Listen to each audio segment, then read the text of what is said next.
Hello everyone, in this video I'll be teaching you how you can work with the server routes. So I'll just close all the other things which is not required at the moment. So in this video we are going to learn how we can use the server routes to display something. So I am in nuxtjs.com, that's the documentation page. Here if you go to docs, you'll be able to come to this particular page, and here I'll click on guide, and in this particular guide there is something like directory structure. Inside this, all the files which are available can be displayed. So I'll just click on server folder.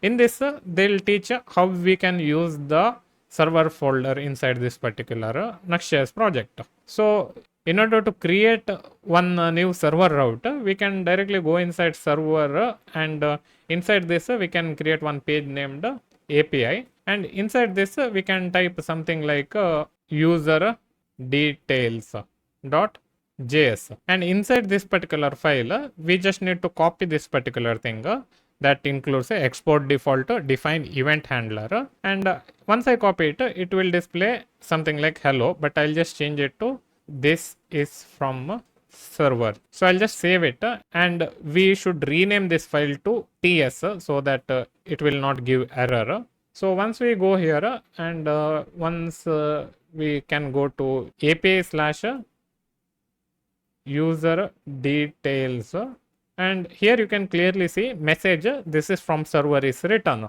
So now you might think, okay, I just created one new file and we are seeing this particular weird thing. The thing with this particular route is this is actually being served from the server.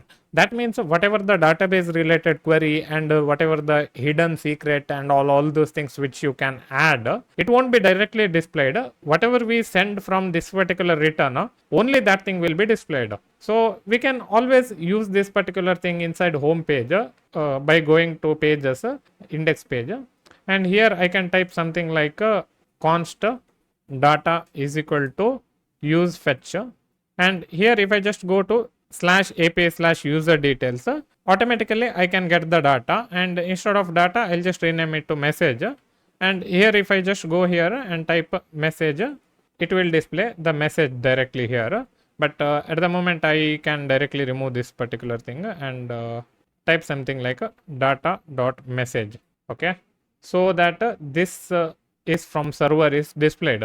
This go to about pages, that Nuxt link, but I'm talking about this. I'll just put it inside p tag so that you can clearly see it. So here you can see this from server is displayed. That directly comes from this particular server page.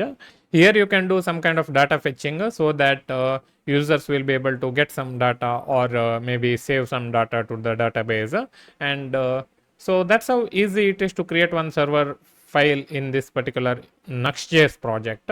And once you created it, you can directly use it by using use fetch, and it has auto completion also, which will display whatever the file which is available inside API folder. So that's pretty much it for this video. You can create multiple things also inside here which can connect to database. So that's it for this video, guys, and see you in the next video. Bye bye.